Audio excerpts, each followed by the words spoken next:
What's up, everybody, and welcome to Growing Up Gaming, your weekly podcast where we meet a new person of the internet to discuss their childhood with gaming and how it inspired their lives today. My name is Mitch Power. Again, thank you guys so much for returning to the show each and every Tuesday. I hope you're subscribing there on iTunes or Google Play or Spotify or YouTube. Any of those methods. I really do appreciate it. This week on the show, we have our guest. His name is MC Wright. I met this man with the help of Kyle Stevenson, who is such an awesome guy and helped point a lot of people in my direction. So thank you again, Kyle, for the great guest. If you guys want to be on the show just like he was, go ahead and send me a tweet at MitchPower1116 on Twitter or at the podcast Twitter page, which is at GUG Podcast on Twitter. Without further ado, let's get things started with MC Wright. Do you remember what initially got you started playing games? Was it a family member? Was it a friend? Was it some thing you saw in a magazine? Like, do you remember what got you started? It was around 2 or 3 years old, and my brother is almost 2 years older than I am. So just watching him play these games, which at the time was Mario 1, 2, or 3, because we had all of them. And, you know, he's the older brother, so you kind of want to do and imitate everything he's doing.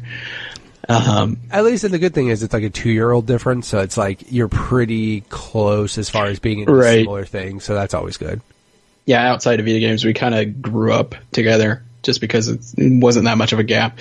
But yeah, so playing NES with him, and my siblings actually told me, because, you know, I don't have that many memories from back then, but they told me that I actually played with the controller upside down. That's effective. That's invert to the nth degree. Yeah, that's actually like crazy invert. Like, no, like that's like, no, that's not just like southpaw. That's like, dyslexia times 10 or something. Like, that's completely backwards. Because you think about it, in Mario games, you're just going to the right. So I'm playing these games and I'm hitting left on the controller. Yeah, I'm sure that's good for brain development when you're a young child, you know. Yeah. Hit right, left to go right. that's like airplane controls. Like, that's just like airplane controls but running. Like, that doesn't make it didn't make sense, any sense. But and when they told me that, I'm like, wow, okay. Now I'm starting to piece all this together. Why I hurt my head so many times. Yeah, why did I grow up with such huge headaches? I was gonna say the other thing that'd be ridiculous too is if you like actually played and beat a game like that, not just a matter of like, oh, you know, I messed around and then I realized I was stupid and flipped it over. I was like, no, that's how I just played NES for my entire life. Like, I played a lot of games that way. And oh my God. Pretty far. Mega Man was a series I played a lot of, and Chip and Dale Rescue Rangers on the NES. You so many with games. An upside down NES controller. Yeah. I remember the Godzilla NES game, as bad as it was, still had side scrolling, and yeah. Upside down controller. Wow. I would not be able to do that even if I tried today. Well, I mean, some of those games are so hard regardless. Like, I mean, but yeah, it's just again. The thing is like, it's not really hard to imagine, like, if that's just how you grew up and that's how it was, then you just did it that way. Like, it's the same thing with people who have, you know, a missing hand or, you know, like they play games holding a controller a certain way just because it's not weird. It's just weird to us who normally holds it a different way. You know what I mean? That's just normal for them. In a way, that was just normal for you, but also you had people around you that could have told you. Like, they could have been like, hey, dude, I'm sure they did. Like that. Yeah, I would have to imagine that they did, because I have 2 older sisters as well. And yeah, I would have to imagine they did that. But it's because, yeah, at that age and everything, you don't know what cardinal directions are. You don't know what right and left are. You just know, like, what button does what. And if somebody hands you the controller and it's upside down, and you realize that if you hit this button that way and you're going that way, that's what you would register. Right. Not to mention, dude, you hitting up, you go down, and down, you go up. Yeah. Like, Jesus. How did you not grow up just, like, writing everything weird and backwards? Right. And, like, that's just... Again, though, like if you're just holding it, you don't know any better. You don't, you know, cognitively know what's up and down. Like you just said, like, you don't know these things. So you just know this button does this action. So, yeah. I mean, that would be like a speedrun challenge. It's like play Super Mario Brothers How fast can you do it holding a controller upside down? And I'm like, you'd set a world record. Like, which I mean, to the credit, like, you know how even modern days, everyone was like, I can't keep switching from an Xbox controller. Like, this was a lot bigger back in PS2 Xbox days. Right. But like, everyone was like, I can't go to this controller. It's so small. It's dinky. I don't know what the buttons do. And everything. Like, I never had any issue ever switching from a controller to another controller. I never really did either. The only thing that throws me off still to this day is where X is on a Switch controller, because like X is on top. That is actually getting me now. Yeah, A, B, X, Y, just because it's literally the same. If I play it's the same on an Xbox controller. Yeah. So when I see hit B, I'm like, all right, cool. B, oh, that's A. All right, hit X, oh, that's Y. I'm like, yeah, A, B, X, and Y, they're switched around, and yeah. That's the only thing that throws me off. Like, well, what's funny is the Switch Pro controller is literally an Xbox One controller. Like, it's virtually identical, minus the triggers. Like, that controller's so good. Dude, the Pro controller is really good, right? It's like the best. I am very happy at the layout and everything, and the battery life is ridiculous. Triggers are still, they're not triggers. Yeah, they're not triggers, but yeah. There's buttons, but can we otherwise, talk about that battery life? Oh, it's the greatest. It's the greatest. On the inverse, that DualShock 4 is trash. God. The battery life? Battery life is awful. No, the controller itself is fine. The whole like touchpad thing was okay, I guess. It's all right. Some games use it well. Others, it's just another button. Yeah, exactly. Right. Like some people just see it and go, button, cool. Like if you play Final Fantasy 14 on the PS4, which it's a MMO you can actually play on a controller. Not a lot of games could say that. Sure. But it does use this like a mouse if you're trying just to move your cursor around the screen. That's kind of cool. I dig that. I also like. I think it was like Spider-Man did well. Like some games, it was a gimmick when they started doing like the directional stuff. I'm like, all right, stop with this shit. Like this is just dumb. Like don't do that. And I remember it wasn't touchpad per se, but I remember Infamous Second Son, where you have to tilt the controller up and shake your controller like a knock that off forever. Like all the motion stuff, like Waggle 2.0, man. Yeah, God, Infamous. Like I mean, there was just the worst, hands down. Uncharted 1 on PS3 with the grenade, like angling it. Whoever thought of that should have been smacked. Like it was great that they patched that out, though. Thank God, but man, dude, like whoever thought that was awesome, like in the middle of a firefight, oh, let me just hold this button and angle the controller, like no one thought that was like. And again, I don't know if Sony was just like, hey guys, we should get some use out of this technology. Oh well, definitely. You remember Lair, right? Jesus. Oh, you mean the one Greg Miller like lit on fire? Yeah. Oh well, because of that review guideline that they sent out. Yeah, it was like just like teaching you how you should play and experience the game. Like this is bullshit. Yeah, dude, that game is just hot trash. But I mean, again, like everything, there's always gimmicks that each thing has. The one thing is like, as you look at certain controllers, like, I think the only time it started getting gimmicky, I'm not going to say gimmicky, but like, 64 controller was the one that was definitely like odd and like forcing you to hold it a certain way. Cause I remember when you first grab it, you're like, I need 3 hands. Like, I don't get how to hold this thing. Like, and then some games you hold it like a normal controller, and then some games you hold the analog stick, and then some like, it was just odd how they had it. I would rarely ever hold that with like the left and right. Like it was always the middle and the right. Yeah. Oh, absolutely. But there was like certain games where like you actually did left and right. It was just like, and it felt weird. It felt really weird. Yeah, that was the only one that thought that. I wouldn't say it was like gimmicky, but it was just like that was definitely the one where you looked at and go, all right, what do I do right now? And of course, like Nintendo, but like NES and Super NES were just pretty much. I mean, Super Nintendo controller was perfect at that time. Oh, it was. That was perfect. I was a Genesis kid. And me too. Yeah, but like Genesis, the 3-button controller felt odd. 6-button controller felt real right though. Yeah, the slimmer one that had more buttons.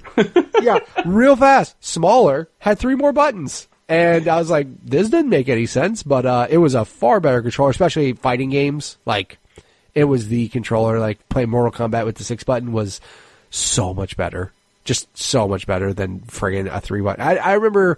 I never went back. Like when I got the 6-button controller, I was like, I can't go back to 3. Like I've been playing all these games, all these extra awesome buttons. Like I can't go back. Nintendo never did that. They were just like, here's 4. This is what we need. We don't need any more or less. This is good. So yeah, I like that. So, but as far as it goes with Nintendo, so obviously you played. Question: have you ever tried to go back and play it with an upside down controller again? No. Okay. Yeah, just because now that I know what up and down and left and right is, it would mess with me. Oh, I mean, some people have that muscle memory where, like, they go back to certain things and they hold things a certain way or whatever. That's what I was thinking. Like, if you went back and you, like, held it the normal way you know now, but then, like, you were just like, I can't beat this game. And then you just put it upside down and it's like, it just feels better. That would scare me. Yeah, just a little bit. I mean, I would just be like, wow, my brain is way too trained on that. So, you mentioned, obviously, brothers and sisters. Were you the youngest? I am the youngest of 4, yeah. Gotcha. I mean, so obviously your sister's not as into gaming, I'm assuming. So they actually got my brother into gaming. That's awesome. So, yeah, they had an NES, and then I believe it was them that begged the parents for the Super Nintendo when that came out. Same with the Game Boy when that came out. So yeah, they were actually the ones that were pioneering our gaming habits. That's awesome. That's super cool. Like, how much older were they for you to compare? My eldest sister is 12 years older than I am. Jesus. And the other one is 9 years older than I am. Yeah, I've mentioned this on the show before, is that, like, if you have siblings that are 12 years older, they're into next level shit that you're not. You know what I mean? They're just like, by the time you're 5, they're 17. Like, you're into vastly different things at that type of age gap.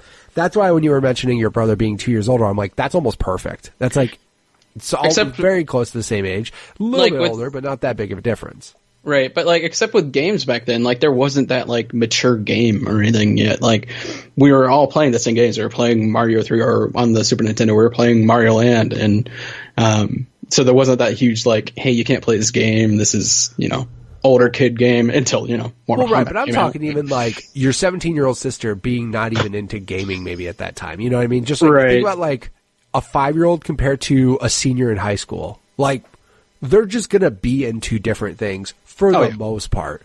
Like, that's just such a big age gap and maturity gap, 5-year-olds are into like, Power Rangers, when the kids are like, I'm at the mall hanging with my friends. I don't care about Power Rangers. You know what I mean? Like, those are different things that I would think about, like, with that big of a difference. But, 2-year difference, that's easily, that works. Mm-hmm. But the other thing that was cool too is like, you kind of reap the benefits of your 3 older siblings kind of fighting for gaming in the house.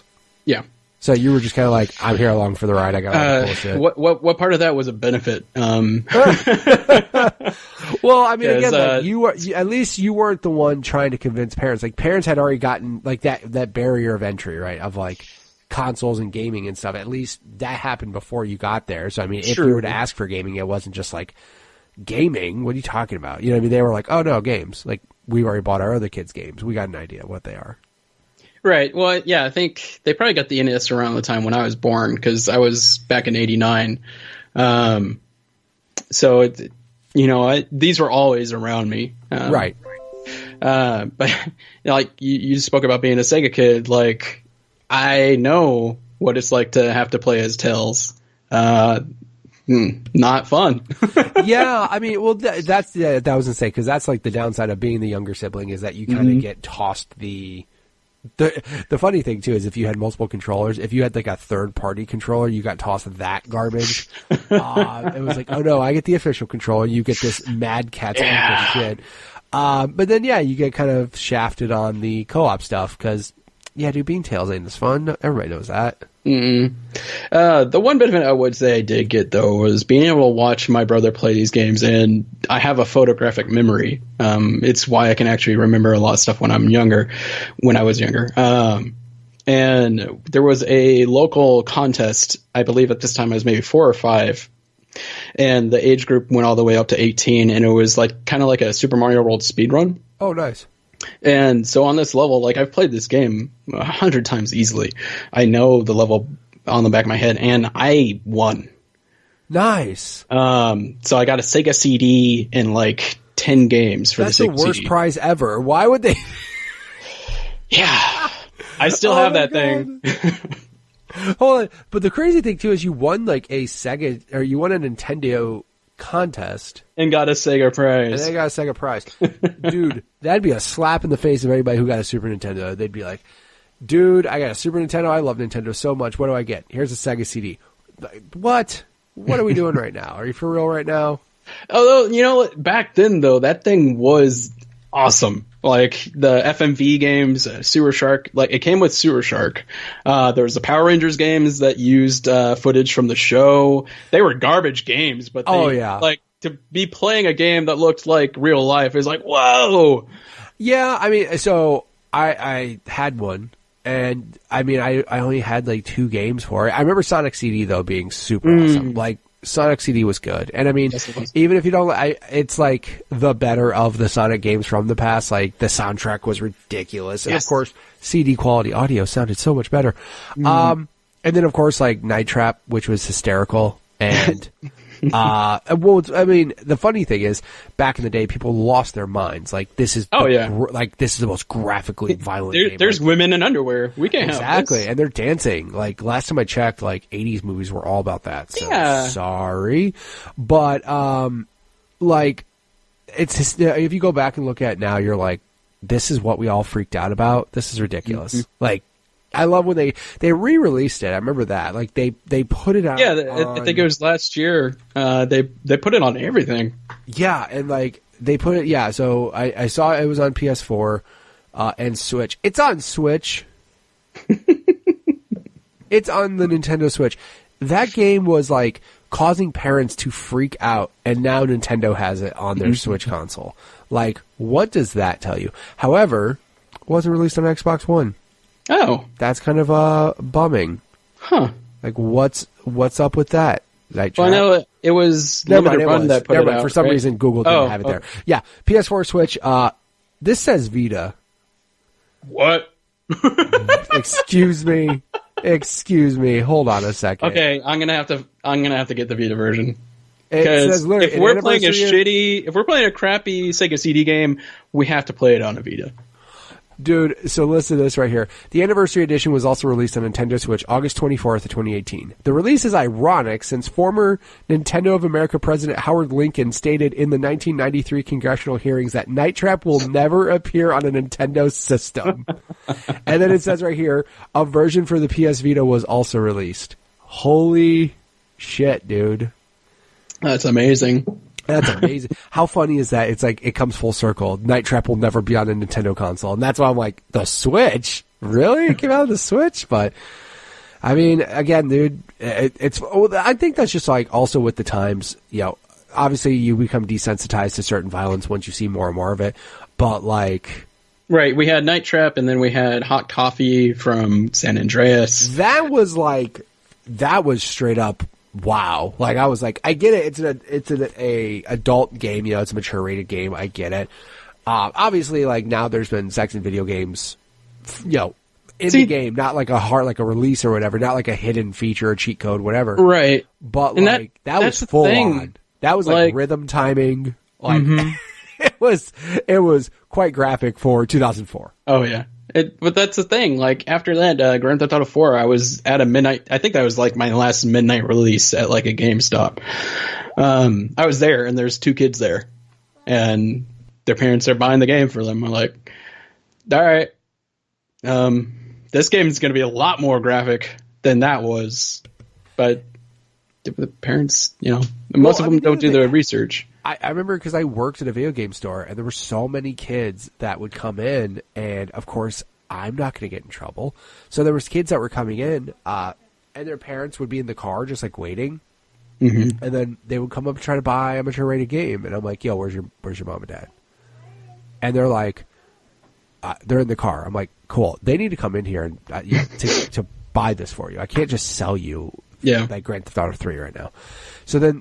Some parents would actually get pissed that I like made them come in. Right. Like, yeah, I just need to make you aware he's trying to buy a mature game. You have to be 17 or older, so you have to buy this. He can't buy it himself.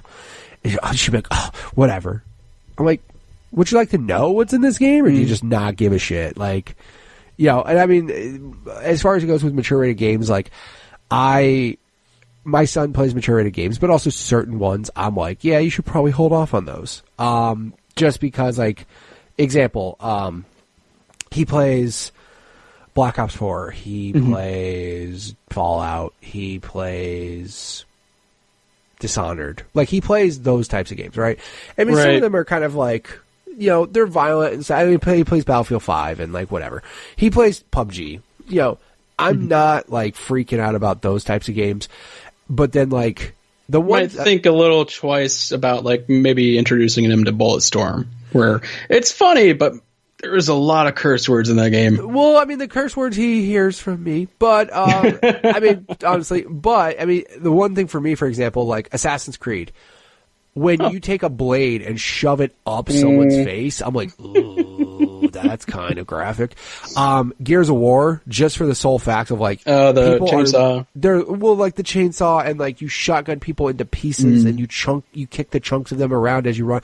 It's just like, those are a bit much. Of course, Grand Theft Auto, just because I'm like, you should be playing this. You really should. Like, especially 5, because they didn't give a shit. Like, yeah, looking back, like 3 wasn't bad.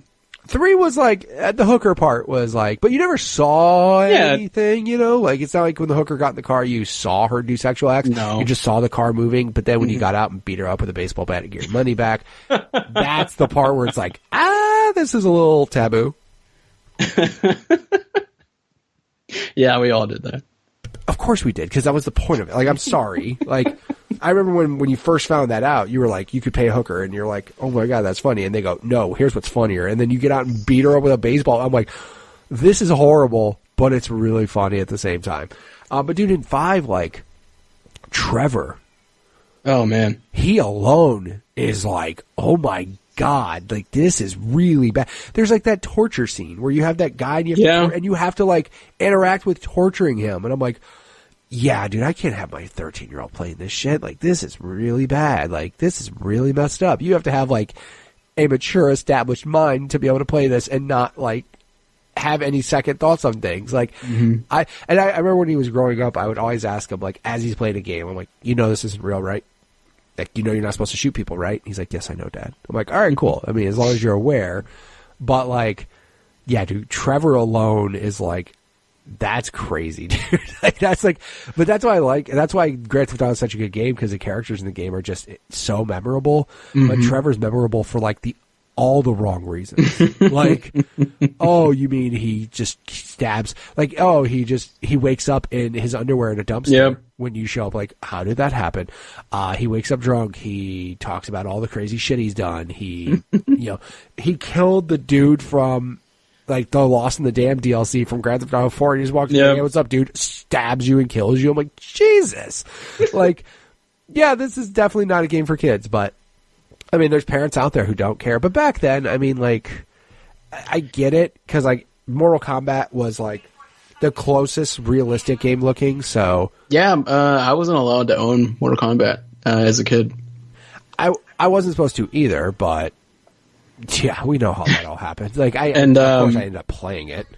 I'm going to tell you about when my brother and I tricked our mom into buying South Park Volume 1 VHS. Yeah, I imagine that went well, because that was the problem though. It's like, well, Beavis and Butthead kind of ruined it initially, but like cartoons, like people are like, oh, it's a cartoon, but then they don't realize like, oh, this is actually a cartoon for adults. No, yeah, we played it. We made the mistake of playing it on the downstairs TV, and she is in the other room, and you start hearing the words fly, and she comes running in. It takes the VHS out. Did she straight do like Kyle's mom, like, what? Like, just... like, what are you guys watching? What is this? Oh, my God. And she didn't even realize it. No. Yeah, I remember a lot of... Yeah, I mean, that's kind of... I never had that situation, because, like, my mom, for the most... Like, I remember the craziest one was my mom got all weirded out about me watching Power Rangers, because she was scared I was going to do, like, Kung Fu on the cat or my sister or something. She's like... she's like, you shouldn't watch it. That's violent. I'm like, Mom, I know when you kick something, like, fireworks don't shoot out of their chest. Like, I'm not stupid, Mom. I'm like, I'm not, of course I still beat up on my sister, but I would have done that with or without Power Rangers. Like, that doesn't make sense. I was just like, no, Mom, like, I know this is not real. But like Mortal Kombat, again, like, that was the craziest violent thing. But, it's funny because they were like, this looks so real. And I'm like, no, Resident Evil 2 Remake looks really fucking real. And seeing some of the shit in that game, I'm like, Jesus, dude. Like, I saw that one GIF online that was being passed around of a guy shotgunning a zombie in the chest or in the stomach, and his top part just falling off with all of his organs. And the dude, I'm like, that's incredible that that's such detail in the game. But I'm like, parents should worry about this shit, not Mortal Kombat 3. Like, this is where they should have been like, yo, that's crazy. But, I mean, now what's crazier is kids can literally get money and just buy a game on Xbox, and it just asks, are you 17? Sure. Yeah. Okay. Yep. Like, that's all they need. So, unless you're actually cool, let me rephrase that, not cool, but as a parent, I know how to set up all the child accounts, so my kids don't get away with shit. So, they can't buy things without asking me. They can't play mature rated games without my approval. Like, but again, I'm an educated parent who knows how to do all these things, whereas other people very much aren't. And just, that's how kids rack up $1,000 in V-Bucks in Fortnite. They're like, what are you talking about? There's a credit card attached to this? Like, yeah, stupid. Try maybe limit that down. But back then, we couldn't do that. Like, back then, the only thing we can get away with was, like, video rentals staying longer, I guess. Like, that's it. That's the only overage you had is, like, oh, no, I'm going to hang on to this video game for days more and all these late fees and everything. So, oh, you didn't rewind your tape? $5. Dude, yeah. Yo, what the biggest finesse ever. You didn't rewind a tape, that'll be a charge. Dude, you have a machine in the back that rewinds a tape in 10 seconds.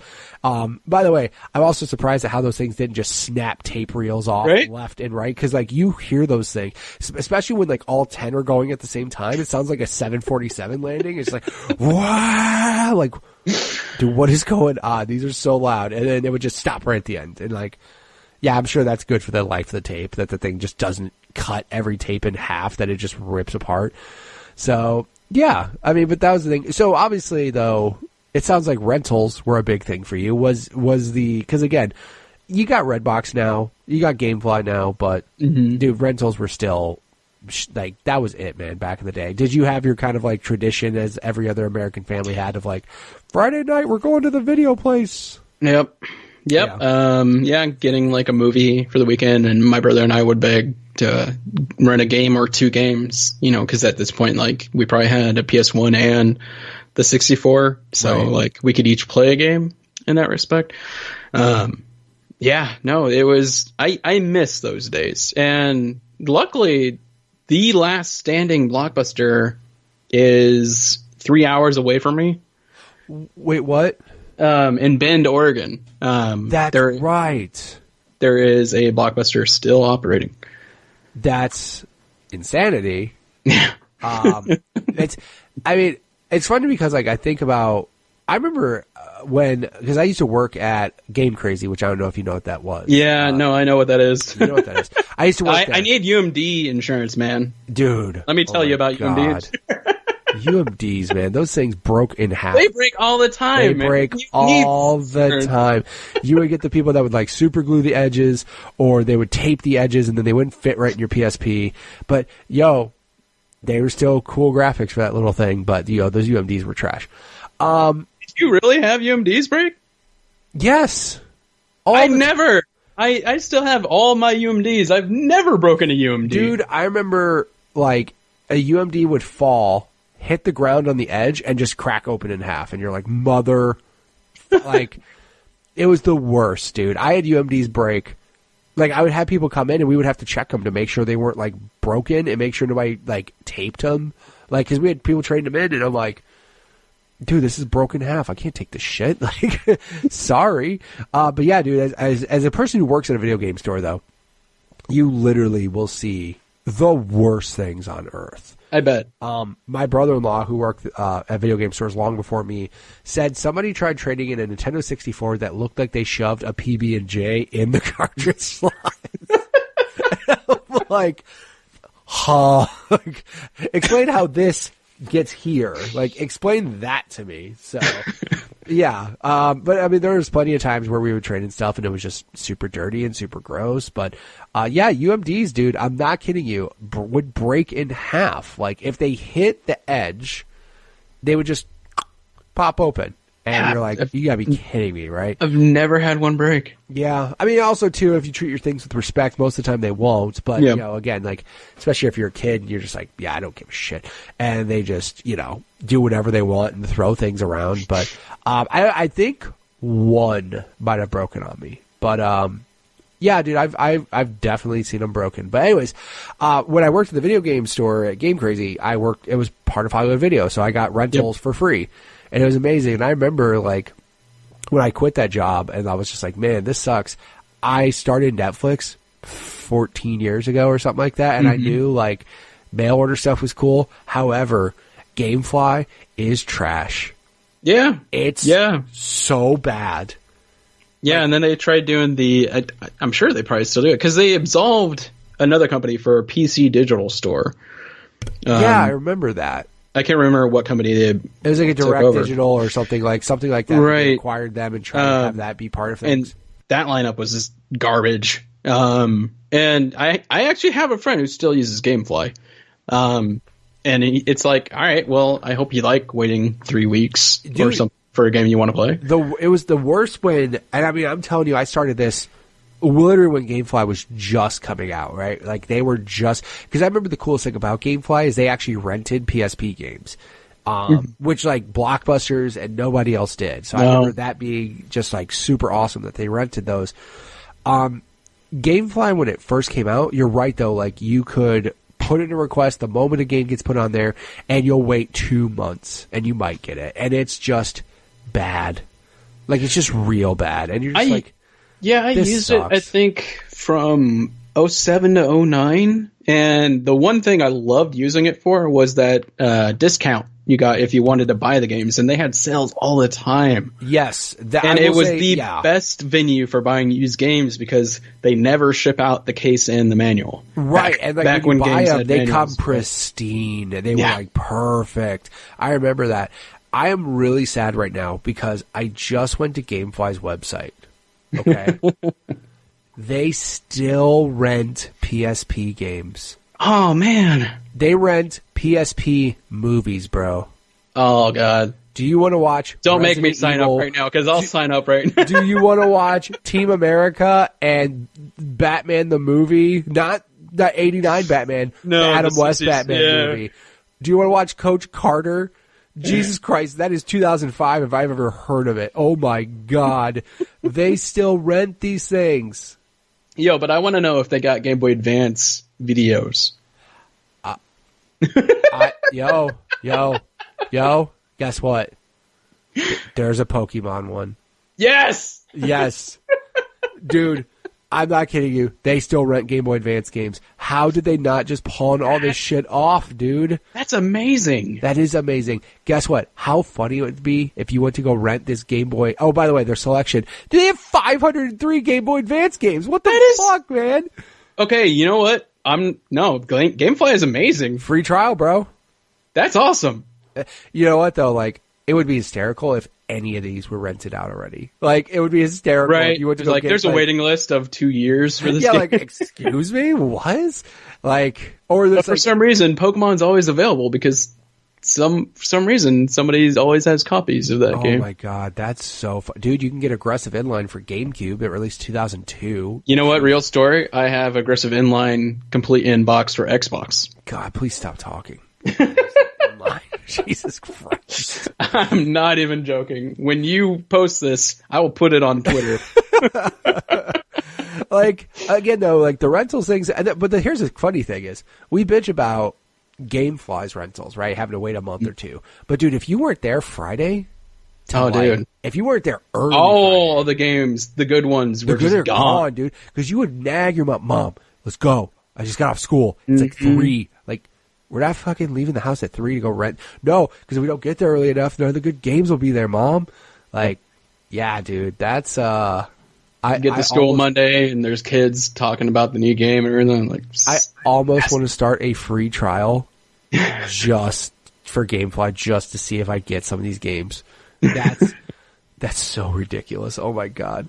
God forbid you try to get a newer Xbox game. Like you get Resident Evil 2 remake, you're like, no way. They're like, no, that's weeks. Yeah, exactly. But it's like, you know what we do have in stock? Spider-Man 1 for GameCube. Like, you want that shit? Like, no, last time I checked, nobody in the last decade wants that shit. Like, so it's cool in that respect that they have that back catalog that you can rent from. That is cool. Shout out to them. They still are getting at it. But I mean, I wonder I wonder if, like, when people rent things from GameFly that are, like, those old games, I wonder if they're like, where the fuck is that in the warehouse? Like, we don't even know. Like, it's probably in some, like, little corner. There's, like, I guess. There's a basement.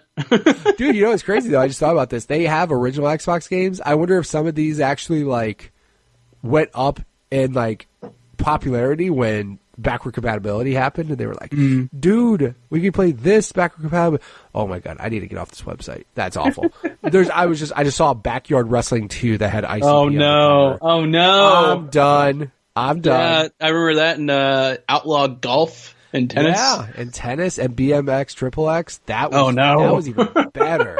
God. What the fuck were we thinking back then? But they made it. I mean, that's what ends up happening. That's a thing. Yeah, that's a thing that could never happen now, because there would be all sorts of hashtags on Twitter for that shit. But anyways, like so you went Genesis. Did you ever, like? I'm assuming you had friends similar age and everything that you would go over their house and kind of play games, or they'd come over your house. Did all of you guys kind of have a similar system, or did you have like a friend who had a Super Nintendo so you could actually experience other things? No, yeah, everyone was not the same. Everyone had different systems like that, so I was able to play all over the place. I'm gonna come off as a spoiled brat right now. I got a Sega Genesis when I got potty trained, and I got potty trained late.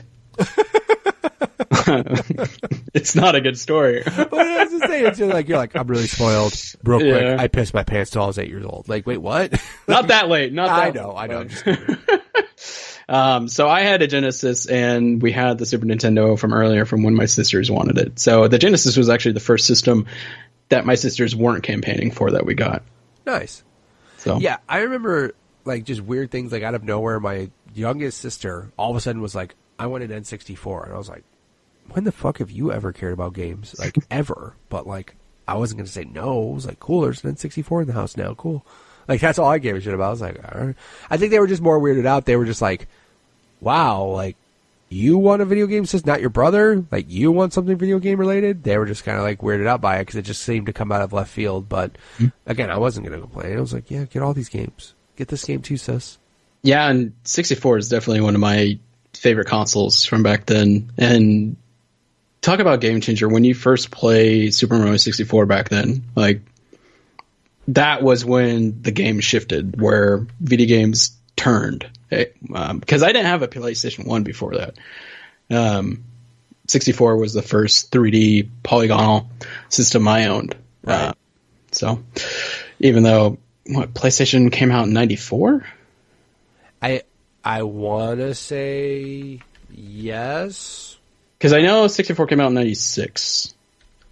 Right, I remember that being 96. It was here.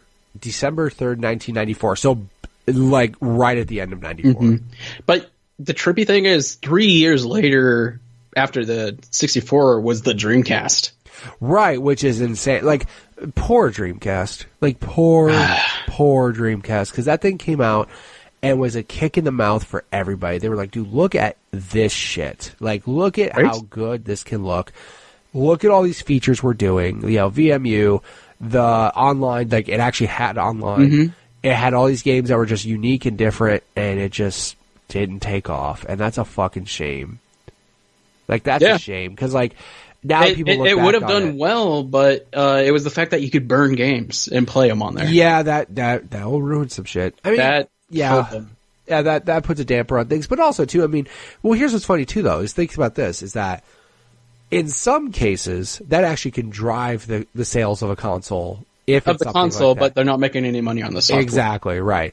I was going to say, because the big thing, for example, I mentioned PSP earlier.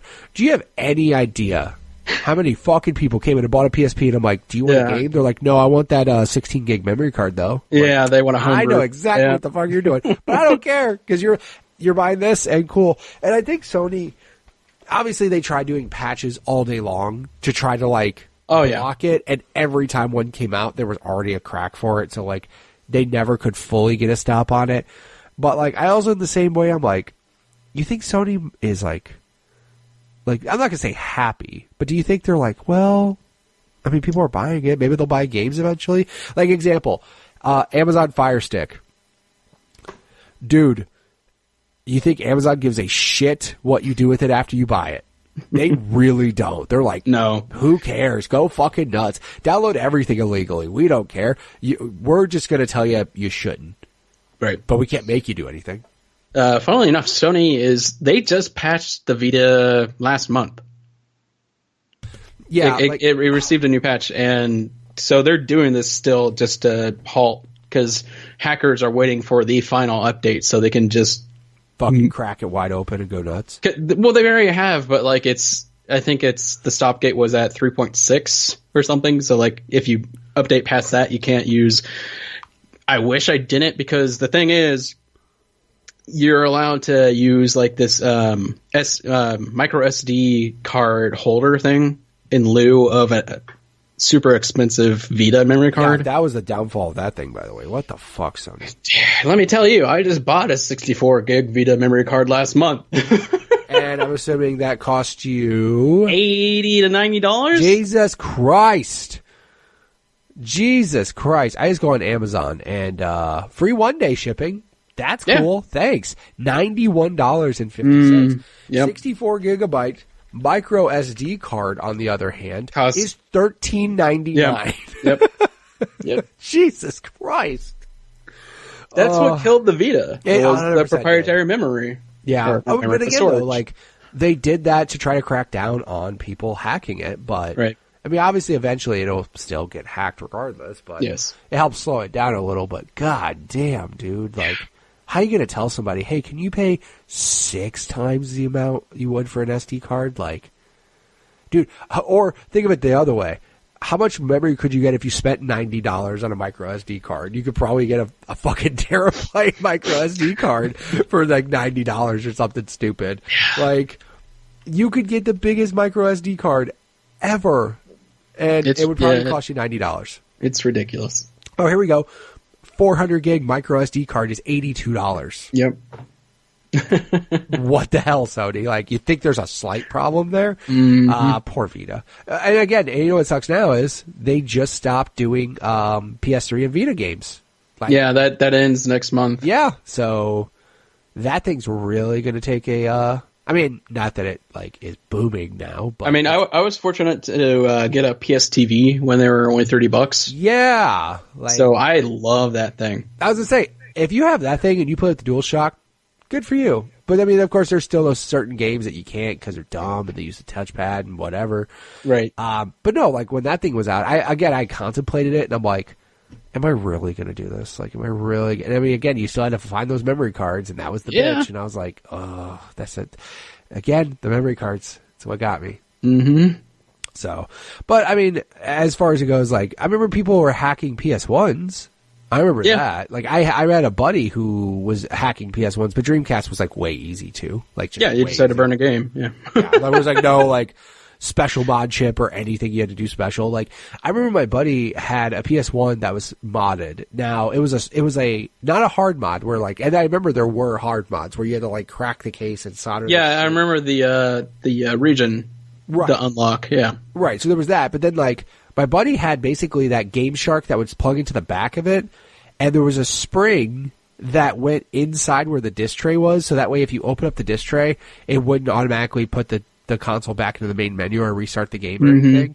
So you would like put a real PS1 game in to let it load, and then like in the middle of it loading, you'd open the disc, put it in the burn game, and it would just work. And I was like, well, this is cool. But then also at this time, of course, everybody goes, who the fuck has a CD burner? What are you, a millionaire? What are you talking about? Dude, like, if you found out somebody had a CD burner, they were the most popular kid in high school. They were like, wait, what? Dude, you got a CD burner? Dude, burn me this, and this song on there. And I remember people were getting $5 a CD. They was like, yeah, dude, $5. All right, man, I'll give you $5. Like, people were getting, like, super rich in high school, and at least in my high school, burning CDs for people. So it wasn't even games. It was just, like, mixtapes and shit. Like, oh, man. Yeah, you know, because you had Napster. And CD burner because I'm old as fuck. And Kazaa, and you'd get virus after virus. God damn. You want that new song and it's a goddamn virus. You're like, oh, yeah, fun. The good old Wild West of the internet. Jesus. So anyway, as far as it goes, so you had so you didn't have PS1. No, I did. You did? Okay. We got that, I think, for Christmas 97, 98 from my father, which my parents were estranged at this point. Gotcha. One question I forgot to ask. Were your parents, I mean, obviously your siblings above you kind of like broke the ice with the gaming. Were they cool with gaming, or were they just kind of like, I guess you guys will get this just to shut you guys up? Like, how were they around gaming? They were fine with it until like you weren't doing well in school. Yeah, I think that's like literally the universal thing. Because as a parent, that's exactly how I feel. I'm like, I will take away everything you love if you have Fs. Like, I don't care. Like, I would lose my TV and stuff on regular if that ever happened. Like, right. I remember going 6 months without a PS2 at one point. Dude, like, did they put you in a concentration camp too after? What the fuck, man? Like, 6 months! The game I was playing at the time, I was playing with a group of people, and then I just disappeared. And it was SOCOM 2. And I come back, and I go to the server I always used to play on, and go into this room, and I'm playing with these people, and they're like, Chips? Is that you? I'm like, oh shit! We thought he died, dude. We didn't know what happened. Yeah, because back then there wasn't like Facebook or social media, so it's just like, did you die? Like, I might as well have fucking 6 months of this game being gone. Yeah, the worst punishment my kid got was 1 month of basically nothing. I'm talking in his room, bed, clothes. That's it. Like, yep. I took out every toy he loved. I took out everything. He finally got the gist. He's like, yeah, this sucks. I'm like, yeah, no shit, kid. Like maybe just... I lost my door once. Dude, my brother-in-law took the door off of one of my nieces. Like, she was just straight, like, slamming the door all day long. And he's just like, well, this fucking door is coming off the hinges. I'm like, that's next level shit, dude. You took off a door. Wow. Yeah, I ended up stapling a blanket to the door. Oh, my God. Because you had to have some privacy. God. Mm-hmm. Thanks, parents. You're the best. Taking doors off of... Dude, that's like... another level of like, fuck this, and like taking the fucking hinges out and like taking the door away. That's like another level of pissed off, dude. Mm-hmm. Oh, but yeah, I mean, again, just do well in school and they won't fucking bother you. Were they ever like? Because I mean, like some parents are cool about it, right? Some parents are cool, like, yeah, this is gaming. This is just what makes him happy. This is what, But then you get those parents that are just like, he shouldn't be playing these games. They rot his brain. He should be out playing sports or whatever. Like, were your parents ever? I mean, again, I think the golden rule is like, if you did well in school, I don't think they gave a shit what you did. So it was, like I had to be active a little bit, and I did used to play soccer for a long time. But then the summer between what was it, 8th and 9th grade. I was playing a little known game called Diablo 2. Yeah, that'll fucking and playing that into the wee hours of the night, talking with a friend over the phone. Jesus. So like 4 o'clock rolls by and what do you mean? You didn't get into a Discord server? Like, come on, bro. Somebody's phone dies. And it's like, well, I can't call him back because it's 4 o'clock in the morning. Right, exactly. Yeah, dude, because that was the other thing too. God forbid you fucking get into a call, like, if the phone rings at, like, 2 in the morning, like... Oh, man. If the call, you are in the shit. Oh, yeah. You had to be on the phone from, like, 9 p.m. when it was acceptable for the phone to ring till, like... Yeah. All night? Jesus, dude. Did you have a phone in your room then? No. Okay. So you just grabbed the family phone. Obviously, it was a cordless phone. Yeah. Unless you had some, like... super long, like 75-foot phone cord. Dude, they sold like 100-foot long phone cords. I'm like, for the price of this, you can get a fucking cordless phone, people. What are we doing?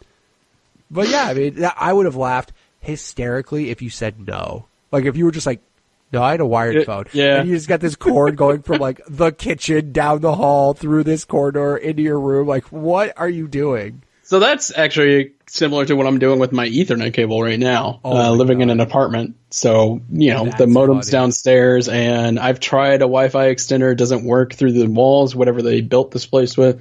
So I just went on Amazon, bought a 50-foot Ethernet cable, fucking piked it up to the ceiling and stuff like that. So it's out of the way, and it's in this room.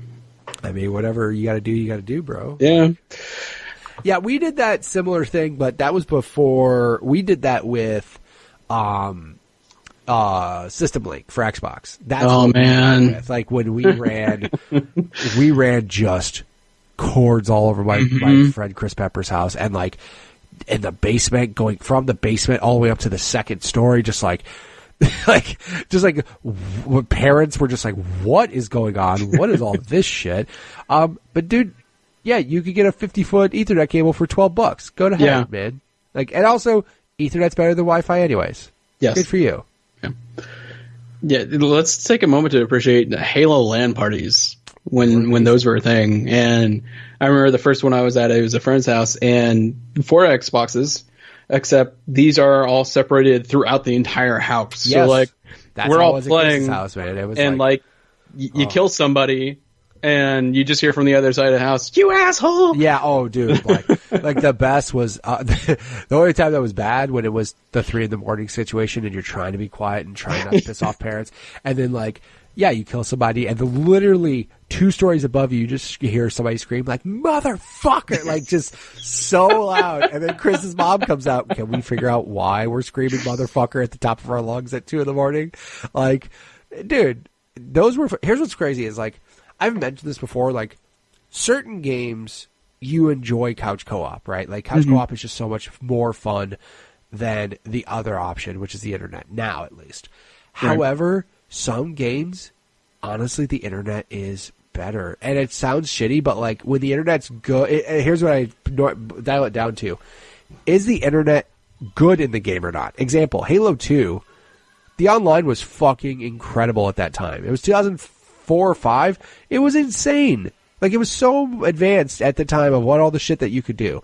Yeah, you could leave messages for people. You could leave messages. You could have plans. You could have, like, parties and, like, partner up with people. And, like, it was amazing. That ruined the LAN party thing for me. Because I'm like, this is so good. We don't need to do this shit anymore. Like, it's so good. We can do this from home. However, I'm going to just go throw this at any Nintendo game. Yeah, I'd rather have people next to me because like the online experience is so poor.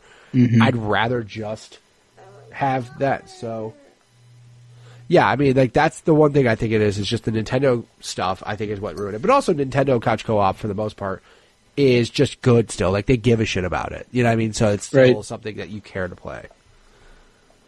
Yeah, and totally. In the case of like SOCOM 2, online was that game. I didn't touch the single player once. Yeah, that happens with certain games. You're just like, why? Like, what are we doing? Why do I even fucking bother doing this? Yeah, like, I was playing that game even into PS3. Oh no, I mean, well, the funny thing is when you had like people that were giving a shit about Halo 2 so much that they kept their consoles on to keep the servers on when they said they were going away. Like, people give a shit about those games. People still play Diablo 2. Like, oh yeah. Like, what do you want me to do? Like, people still play that shit. I mean, it's just, you get a good game, and I mean, when it's right, like SOCOM was, that's probably what it was, SOCOM for, PS2. That was probably the equivalent of like, the best one of it and everything. So, SOCOM was huge. Right. That's the only thing that I could think of, is SOCOM being that for PlayStation. For Xbox, it was absolutely Halo. Like, obviously, fucking Halo was just like, yeah, it was Halo and Rainbow Six. Halo, Rainbow Six, and a small part Splinter Cell.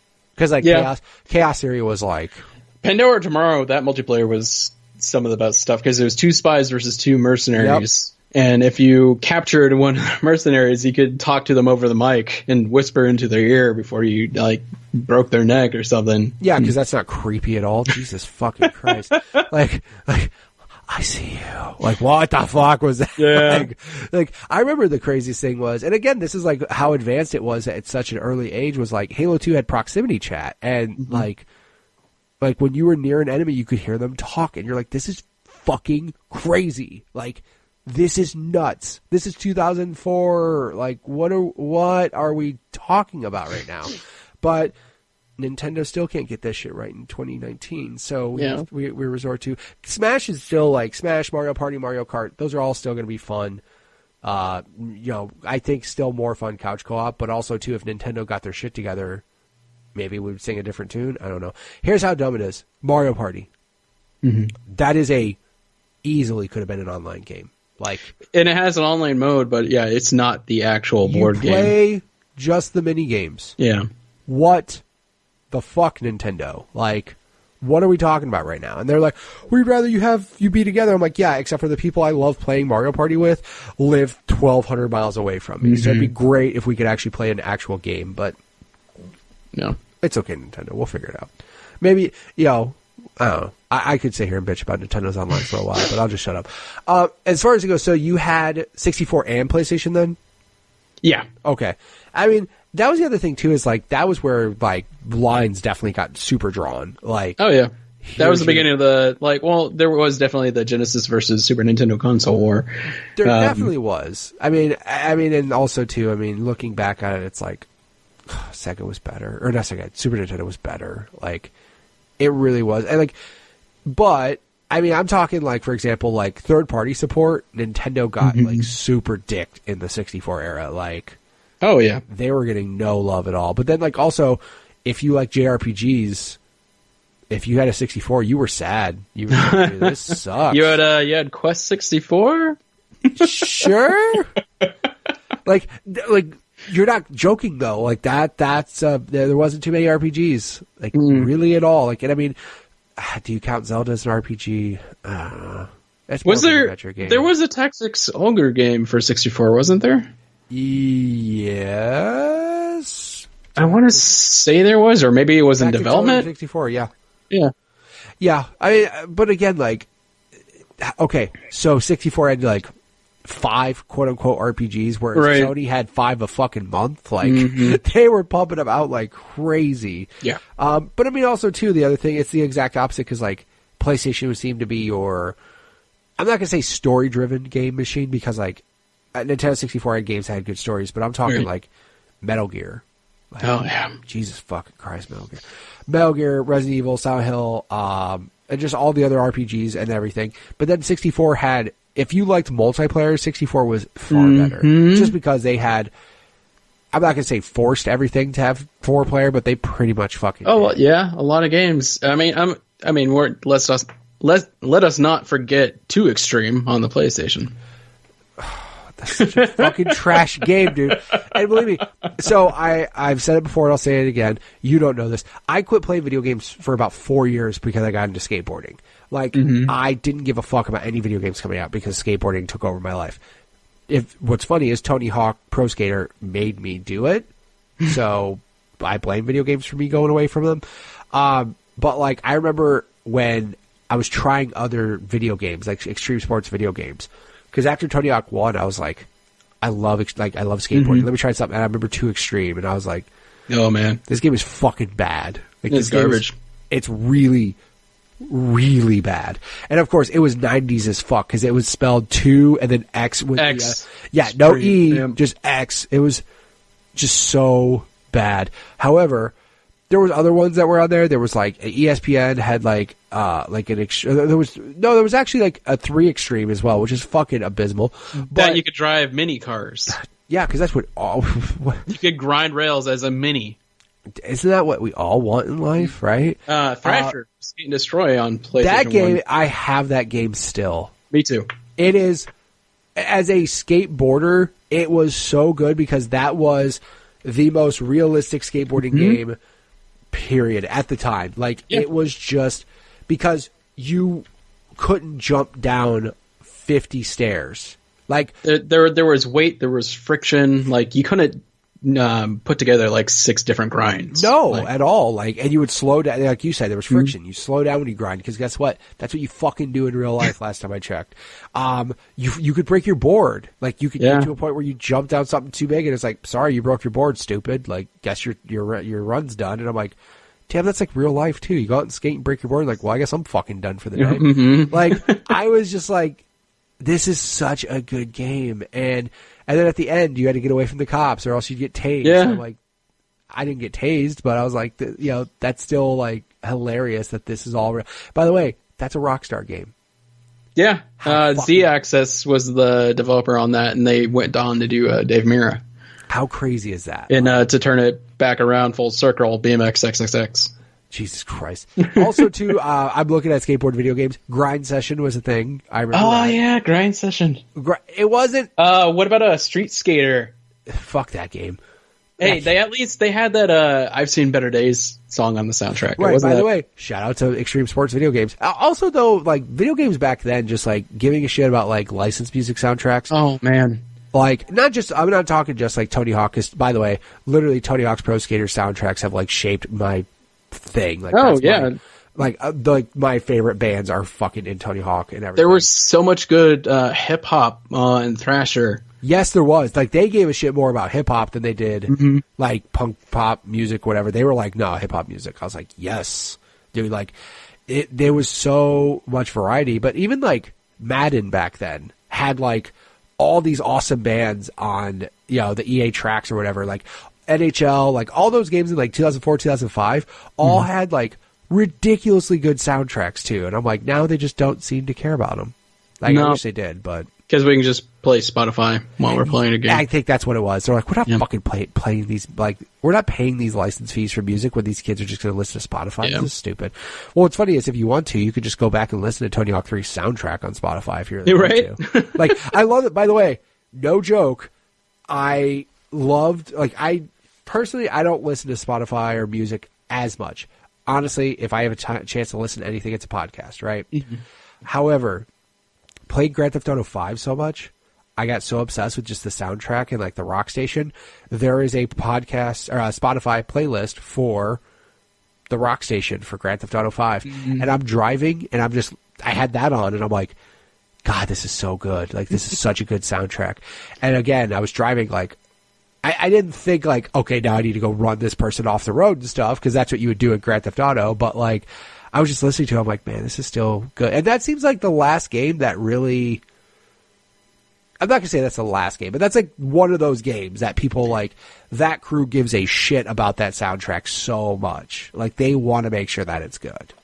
No, I would say that is one of the last games that has had a big licensed soundtrack. Yeah, because otherwise, I'm trying to think then, like, obviously Rockstar gives a shit about sound, but, like, sorry, Red Dead, it's not like you can grab a lot of licensed music that's realistic from the time. Right. But no, like, I just like how what they did with that. Like, it was just awesome. And, you know, all the Grand Theft Auto, same thing. Like, when you hear, like, Iran, you think Vice City. Immediately, you're just like, the 80s soundtrack for Vice City was so fucking good. Yeah, like, yeah, I wish more people would give a shit about licensed music in games. But again, you're right. Spotify fucking ruined that. Yeah.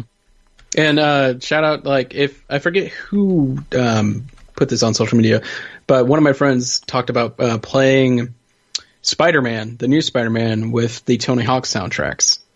Yo. And it is amazing. By the way, new Spider-Man game is so fucking good. God, it's so good. Here's the funny thing I saw. Somebody took Spider-Man, the Sam Raimi suit, and put Hero from Spider-Man 1 onto, like, this... No. Put it onto, like, this compilation of, like, moves and cutscenes and everything. It was fucking incredible, dude. I was like, oh my God, this really, like, reminds me of, like, that first Spider-Man movie, and hearing that song, I'm like, this is kind of weird because it's like, this is Nickelback and Saliva, and I'm like, no one gives a fuck about either of these people. No.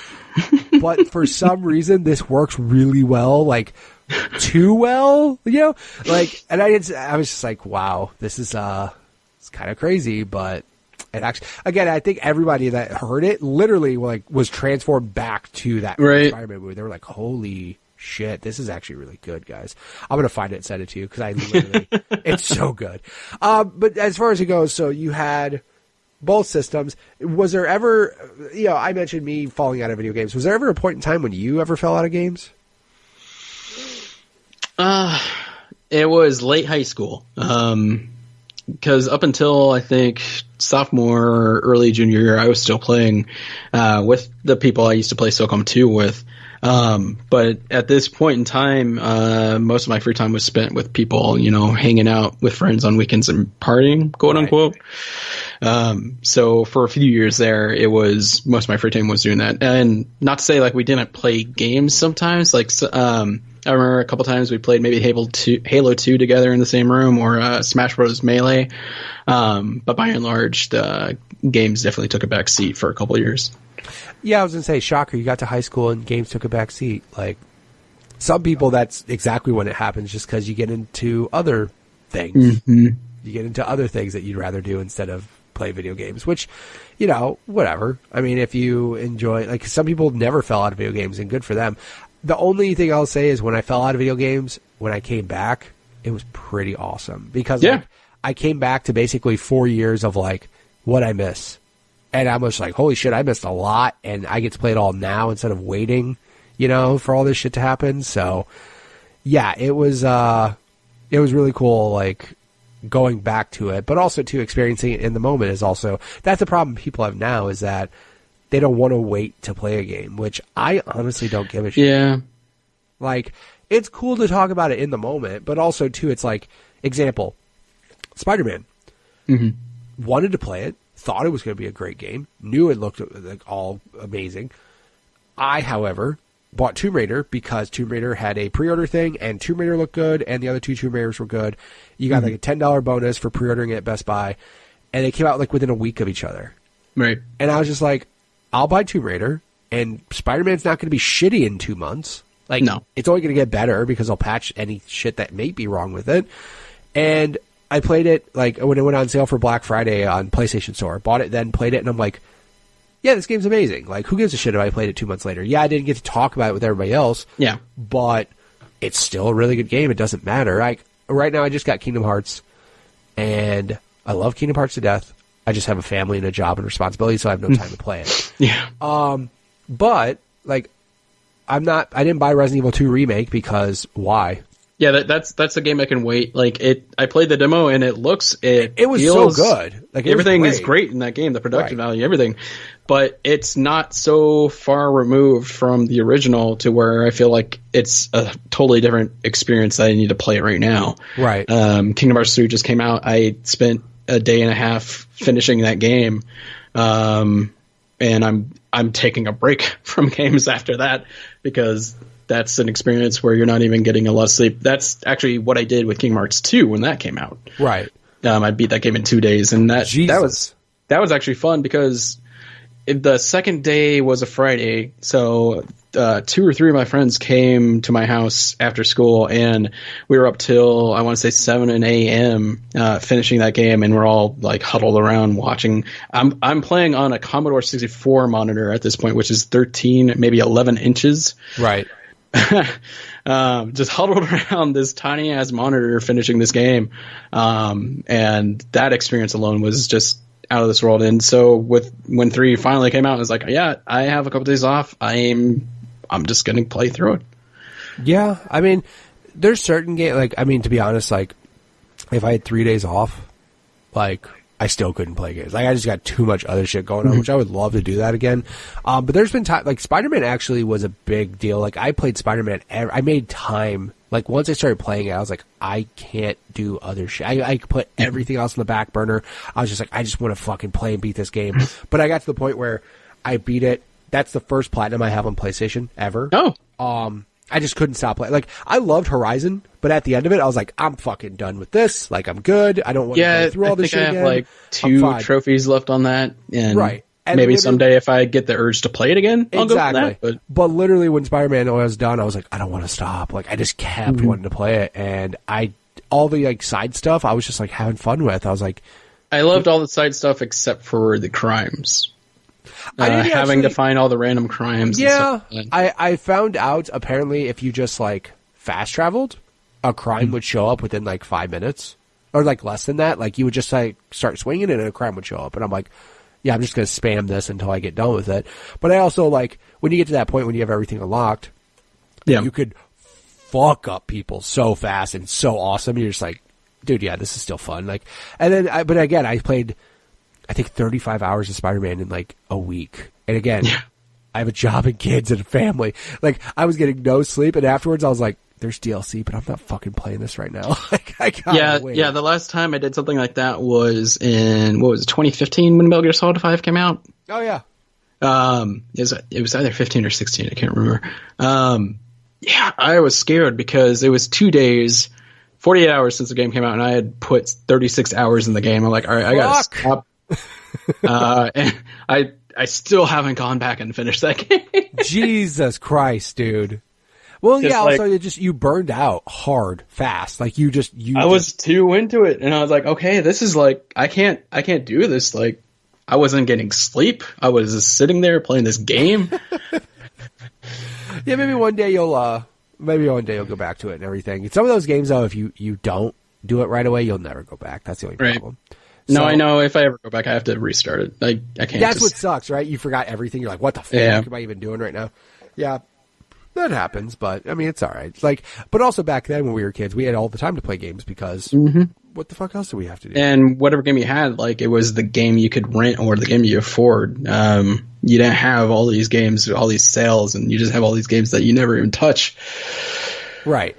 Whole other problem. You know what's making it really hard? Game Pass. God damn. Like, Game Pass has been putting out all these awesome games. Like, they put out Hellblade, and they put out We Happy Few, and like, all of a sudden, like, in less than a month, dude, in 2 weeks, fucking Crackdown comes out. And I'm like, dude, I just got Kingdom Hearts, and I have Red Dead, and I have fucking Assassin's Creed, and, like, Game Pass, you're good job, but god damn it, like, I just want to... I regret buying Red Dead. Gaming anymore. There's, like, no slow period in gaming anymore. No. It used to be, like, right after Christmas and the summertime is when shit just would, like, not come out. And now, like... Those are, dude, January was Resident Evil Remake and fucking Kingdom Hearts 3. Like, jeez, man. Like, there's no slow time. And then now during the summer, like, what was it? Last of Us came out in the middle of summer. Fucking, what? Yeah. What are we doing right now? 2 days after E3 that year? Yeah. Like, Last of Us came out. Fucking Batman came out. Witcher 3 came out in May, which would last you till, like, August or September. Forever. Like, there's no slow period anymore. So, again, it's just... You just have to have a discipline and be like, no, I'm good. I don't need this shit. I'll just slow down. So I told my wife, I'm like, I don't need to buy games for a really long time. Like, I have Assassin's Creed, I have Red Dead, I have Kingdom Hearts, I'll have Crackdown, and I still have Game Pass games that'll show up out of nowhere and I'll play. I'm like, I'm quite good. Like, I hope over the summer I don't buy shit. Like, I hope over the summer I can get all my shit done to when Gears 5 comes out. And I'm like, yeah, that'll be cool. But otherwise, like, yeah, I can't. As an adult with little time to play games anyways, like, you can't buy... I have no reason to buy every game and keep it sealed and stare at it. Like, that's stupid. Like, I can't do that. So, you said, like, at the end of high school, you kind of got out of gaming, but eventually you kind of got back into it. Did you ever go down that, like, because you said you mentioned Halo, and all that stuff. Did you ever play Xbox or, like, continue? Like, during that, like, next generation... 360 was so dominant that, like, people didn't give a shit if you had a PS1 and PS2. People went 360. Like, did you do that, or what did you end up doing? So, I was a day one underdog. PS3, man. $600. Mm-hmm. Fuck. Did you get a second job like Kaz wanted you to do? I took money out of an IRA. Jesus Christ! Oh my god, dude. Yeah, I was part of that underdog. And, we were talking before we started recording about Greg Miller, and Podcast Beyond started months after that came out. And, being a day one supporter and having actually these other people that are actually supporting the system, because everyone is talking shit about that system. Hard. They were getting their teeth kicked in for a long time. Yeah, you want to defend it, but every port that would come to that system was just garbage. Right. We still didn't have, like, a reason to actually own it. Like, Resistance, it was all right. It didn't make it worth $600. And then, like, Heavenly Sword came out, and people said this, like, I didn't get that game. I played the demo. I was like, yeah, I'm good. But I wasn't into the God of War games either. So right. Yeah, no, it took a long time for the PlayStation 3 to even be worth buying, and at that point, it was $400 or $300. I was gonna say, yeah. By that time, I think Metal Gear 4 was the big game. Like, that was the game. I think that, like, for me, the first game that, like, was actually amazing on that. I can't remember what came out first. I think it was Uncharted, or because Infamous came out that summer after, I believe. Right. Those two, I really enjoyed those two games, and Uncharted, like, played every single one of those. But yeah, strangely enough, though, the SOCOM crew, we moved on to and played Rainbow Six Vegas 2 online on PS3, which 2, the port wasn't bad. Vegas 1 was just god awful. Right. Yeah, Vegas. Yeah, that was the thing too, because like it felt like they were developing for 360 first, and then like figuring out a way to make it work on PlayStation 3. That's exactly what they were doing. Yeah, and exactly. It wasn't until like 2 years later, like, oh, if we actually develop for the PS3 side first, it's way easier to port it to the 360. I remember ports being like fucking broken. Like, dude, no Bethesda game worked right on PlayStation 3. Like, not well. Did a Bethesda game work on 360? I was gonna say, but that's why I rephrased. I was like, well, first off, they barely ran on 360. Does a Bethesda game work today? Dude, fucking barely. Like, the worst, like, the funny thing in the world was, like, my son, who loves Fallout. Like, he fucking loves Fallout 4. He was so hyped on 76, and I didn't give a shit about 76. Yeah. I was just like, no, I'm good. He was all hyped about it. And I remember he was telling me, he's like, Dad, why are the building mechanics, like, not that good? I'm like, because it's a fucking Bethesda game, son. That's why. And I just, like, walked away, and he, like, it took him a moment to, like, understand what that meant. He's like, what do you mean by that? I'm like, they're all broken. All of them. They're always stupid ass glitches. They never get them fixed. They don't give a shit. And then he's just like, oh, okay. Like, he's like, oh, Dad apparently doesn't like Bethesda games. But he doesn't understand is I do. Like, I love Fallout. Like, Fallout 4 was such a good game, but it was a janky mess at times. And I was just like, ugh. And they never give a shit to fix it. And, you know, they could work on upgrading their engine and fixing all this shit. And they need to get rid of Gamebryo. Yeah. It's the engine they've been using since Oblivion. Right. And they just add more and add more and add more, but they don't fix it. Like, just same thing with Telltale. Telltale's games were like notorious for like framey and all that shit because they used the same engine for the longest time. Yep. Do you want to hear the craziest shit? Apparently, the WWE games have been using the same engine since like PS1. You know that most of the Call of Duty games still use the same engine as Call of Duty 2. It's a Call of Duty 2. Here's the thing. Those games run fucking smooth and awesome. Like, yeah, that's why they don't want to change Yeah, I don't blame them. Because they constantly get 60 frames per second. Yeah, when you have a good setup, you don't fuck with it. You leave it alone. You're like, this works. Just stop. Like, don't fucking touch it. But then when you, like, have a bad one and you don't care to fix it, like, that's a problem. Yeah. But no, like, as far as it goes, though, yeah, PS3, I remember, like, obviously Uncharted was good, Infamous was good, but, like, I remember when I was working at Best Buy at the time, like, Metal Gear Solid 4 came out, and that was when, like, they had sold, like, the gray Metal Gear 4 console. Yeah, the gunmetal. Yeah. Right, and that's when I started seeing people come in and fucking losing it. They were like, I need this game in my life, because they were always talking about it's never coming to Xbox. It's always going to be a PlayStation game. That, you know, Hideo Kojima talked about how it was never going to go to Xbox ever because, you know, Blu-ray, it filled a Blu-ray, whatever.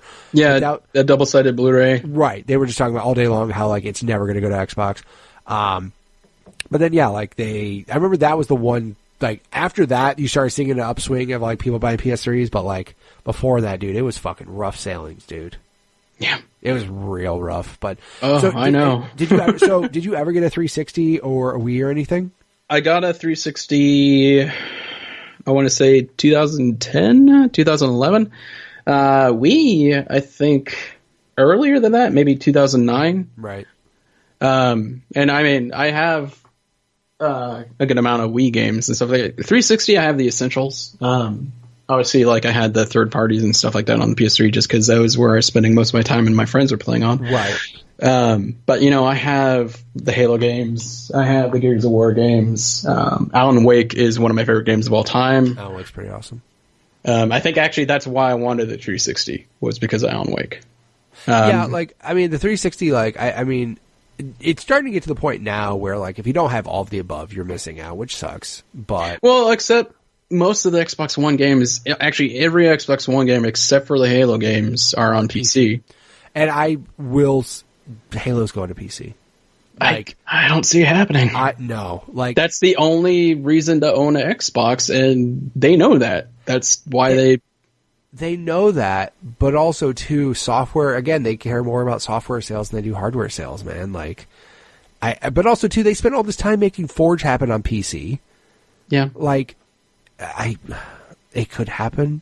I mean, again, you're right, though. It could be. I would love for it to happen. And, like, you hear through all these years, at least when Phil Spencer, that was the former Xbox guy, right?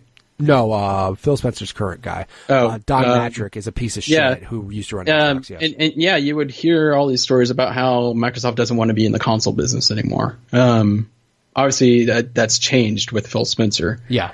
And shout out to that guy. He's doing great work. Fucking Phil Spencer brought back Xbox from death.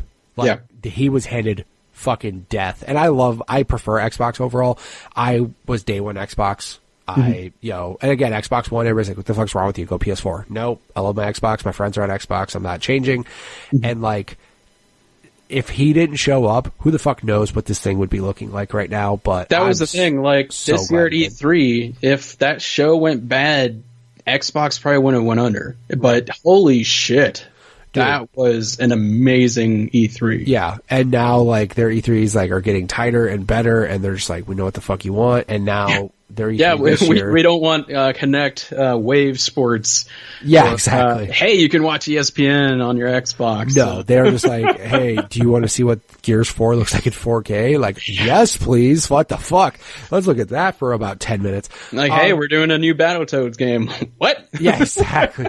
Dude, it's just, and now now that Sony's not at E3, I'm dude, I want Xbox to show up and fucking drop nuclear bombs just everywhere. I want them to show up and just be check this shit out. I'm a little worried that E3 won't be as big a spectacle without Sony there, because the competition definitely yields them wanting to show more. And Xbox, they did their own kind of like PSX this year, didn't they? Which is cool. Yeah, and they used to do it back then, but they haven't done it in a while. So I thought that was cool.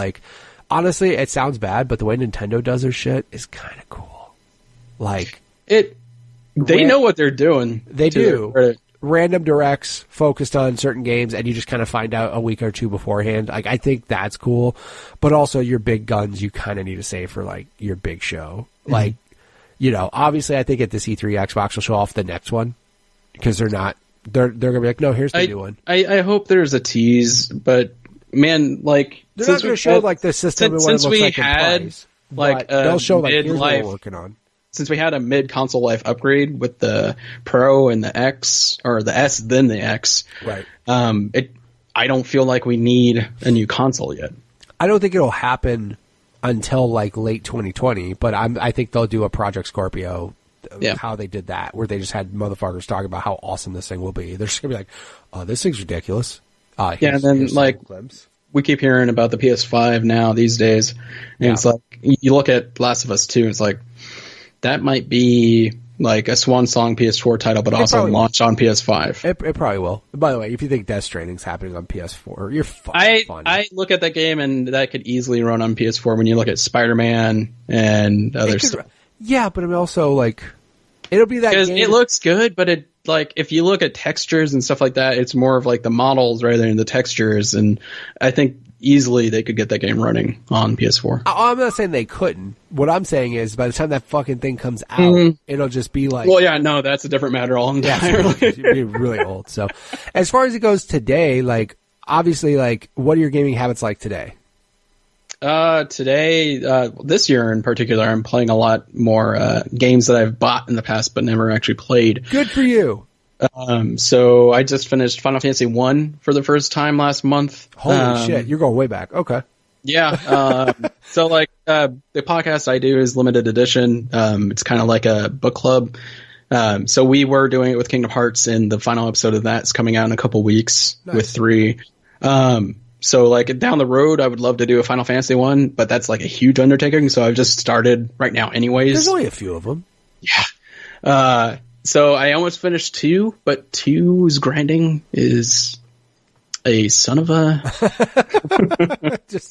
They were still figuring shit out. What do you want to do? Yeah, they changed it up a lot. So yeah, I'm playing a lot of older games. Obviously just played Kingdom Hearts 3. One game I keep going back to, and I had to put it down last night because I was cursing when my fiance was trying to sleep, was The Messenger.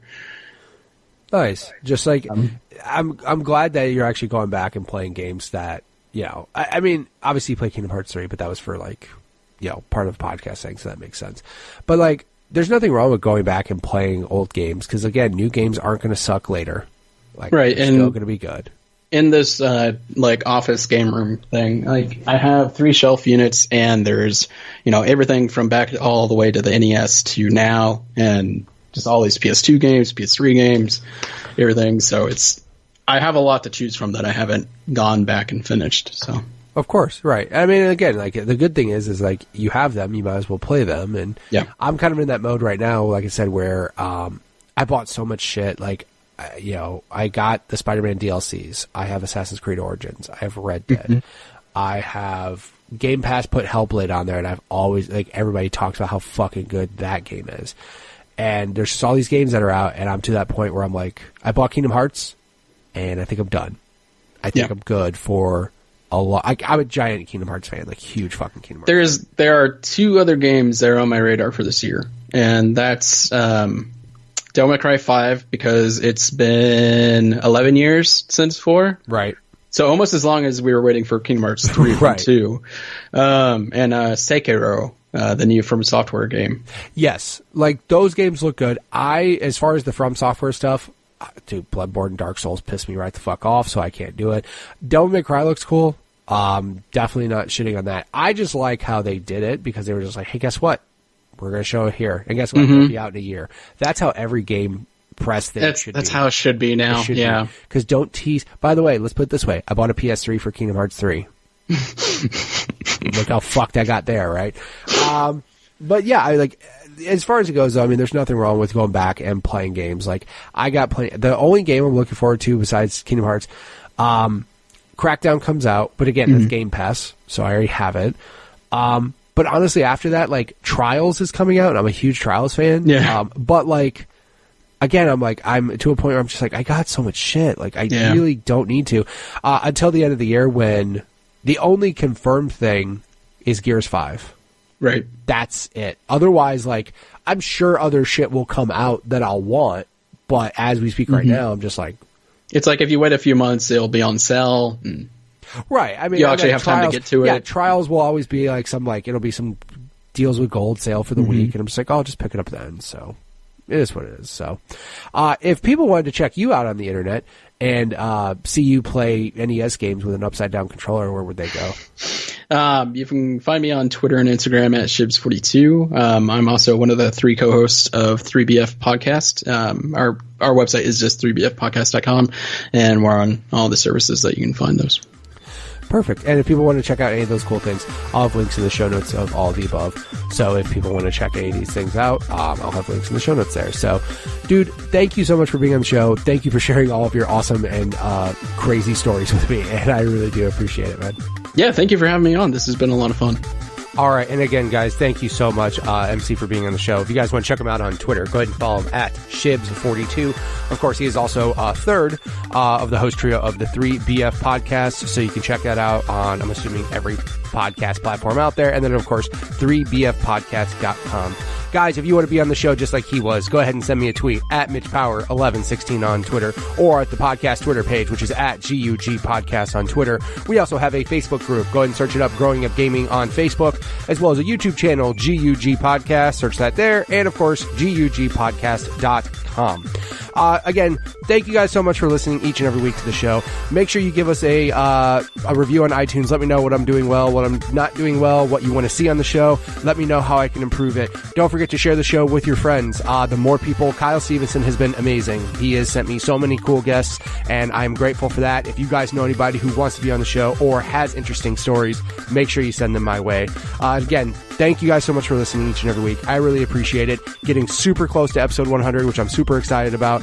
And I will catch you guys next week with another new episode. See ya.